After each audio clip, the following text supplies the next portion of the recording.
Hey guys, welcome back to the channel. Today I'm going to be showing you how I make a mock version of the Starbucks pumpkin bread with using 5 simple ingredients. It pretty much speaks for itself.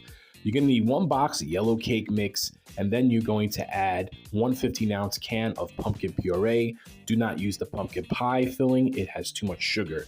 Then we're going to add 3 eggs to our bowl, and then we're going to add 1 heaping tablespoon of pumpkin pie spice.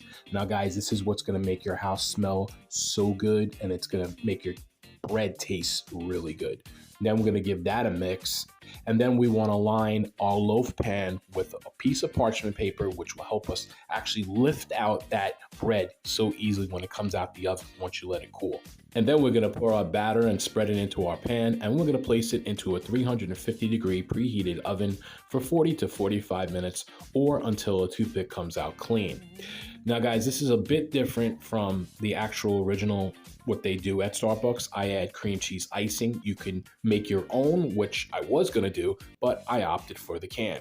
You're going to spread that on, and then you're going to sprinkle that with some more pumpkin pie spice on top, and let me tell you, this is definitely a game changer. Hope you guys tried it out, and if you have, let me know. Thanks for watching. See you again soon.